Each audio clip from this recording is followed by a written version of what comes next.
আপনি জানেন কিনা জানি না, যখন আপনি কারো মায়ে পড়বেন না, তখন আপনি খুব বেহায়া হয়ে যাবেন। আপনি তার কথা, সেই আপনাকে কি বলছে সেটা মাথায় নিয়ে শুধু তার মায়ের পিছু ছুটবেন যে ওই মানুষটাকে আমি ভালোবাসি।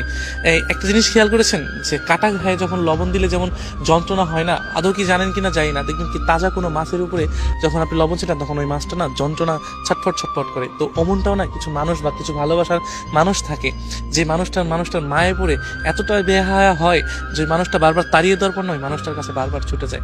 আমরা ভালোবাসার গুলো না এরকমই দেখি, যদি একবার কারো মায়ায় পড়ে যায়, সেই মানুষটা যতই খারাপ হোক এবং যতই নিকৃষ্ট হোক, আর ওই মানুষটা যতজনের কাছেই যাক না কেন, আমরা শুধু ওই মানুষটার কাছে ফিরে যাই যে না, ওই মানুষটাকে আমাকে লাগবে।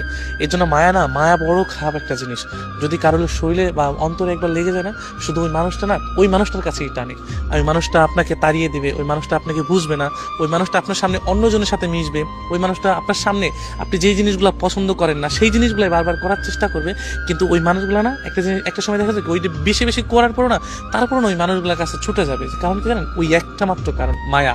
এর জন্য মায়া জিনিসটা আমাদের ভিতরে এমনভাবে দেয়া হয়েছে যে নারী মায়া লাগানোর দিক দিয়ে শ্রেষ্ঠ, অভিনয়ের জন্য শ্রেষ্ঠ, ছলনাময়ের দিক দিয়েও শ্রেষ্ঠ, সব দিক দিয়েই শ্রেষ্ঠ। কারণ এই নারীর কারণেই আজ আমরা হয়তো, নারীর কারণে আমরা হয়তো পুরুষের সাথে দ্বন্দ্ব করি, এই নারীর কারণে হয়তো আমরা পরিবারের সাথে দ্বন্দ্ব করি, এই নারীর কারণে বন্ধু বান্ধবকে চিনি না, এই নারীর কারণে সমাজের অনেক যেগুলো অসামাজিক কাজ সেগুলো আমরা করে থাকি।